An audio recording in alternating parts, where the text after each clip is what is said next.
মোল্লা জাফরুল্লাহ চৌধুরী ভাইকে মুরতাদ বলেছে ওর মেয়ের ভোটার মধ্যে এবং ওর মেয়ের দুধের ভোটায় আমি এমন করে করে করে করে করে এরকম খোসা দিব। তারপর ওর মেয়েকে আমি আমার বুড়া লেওড়া ভিতরে ঢুকাইয়া আমার 3 ইঞ্চি না ওটা নর্মাল থাকলে 3 ইঞ্চি, খাড়াইলে হয়ে যায় 6 ইঞ্চি। এটা তার মেয়ের 2 ইঞ্চি ভোতা আছে না এরকম, ওই মোল্লার ভোতা মেয়ের ভোতার ভিতরে ঢুকাইয়ে দিয়া ফকট ফকট করে মারবো, ফকট ফকট করে মারবো। প্রেম ধর্ম সেরা ধর্ম, লাভ ইজ পাওয়ার। খানকির ফলরা আমারে গালি দিতে বাধ্য করছে, শব্দ বোমা মারতে বাধ্য করছে। আমি অনেকদিন শব্দ বোমা মারিলেন, এখন শুধু শব্দ বোমা মারতে থাকবো।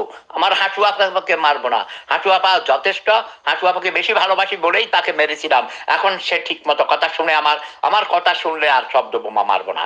শেখ হাসিনা এগিয়ে চলো, বাংলার 20 কোটি জনতা আছে তোমার সাথে, বিশ্বের নিপীড়িত নির্যাতিত অবহেলিত অধিকার বঞ্চিত মানুষ আছে তোমার সাথে। শেখ হাসিনা জাতির পিতার ভাস্কর্য তৈরির জন্য তুমি সরকারি কোষাগার থেকে যত হাজার কোটি টাকা দরকার সেগুলো তুমি দিয়ে তুমি ঐতিহাসিক সেই রেস কোর্স ময়দানে, যেখানে জাতির পিতা ভাষণ দিয়েছিলেন 7ই মার্চে 1971 সালে এবং মুক্তিযুদ্ধ ঘোষণা করেছিলেন, তিনি বলেছিলেন এবারের সংগ্রাম আমাদের মুক্তির সংগ্রাম, এবারের সংগ্রাম স্বাধীনতার সংগ্রাম। সেটাই মূলত আমাদের স্বাধীনতার ঘোষণা। তারপরেই বাঙালির জাতি যার যা হাত ছিল বাঁশের লাঠি তৈরি করো, ঘরে ঘরে দুর্গ গড়ো। মামার জাতির জনক বঙ্গবন্ধু শেখ মুজিবুর রহমানের ডাকে আমি মহান মুক্তিযুদ্ধে ঝাঁপিয়ে পড়েছিলাম, কোন সৈনিকের হুঁইসালে নয়।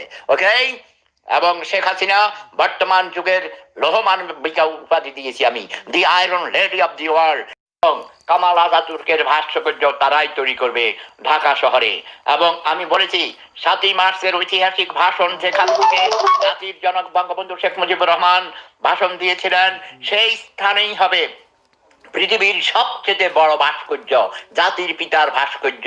সেই আঙ্গুল উঠানো সেই ভাষণ, যার যা কিছু আছে তাই নিয়ে শত্রুর মোকাবিলা করতে হবে।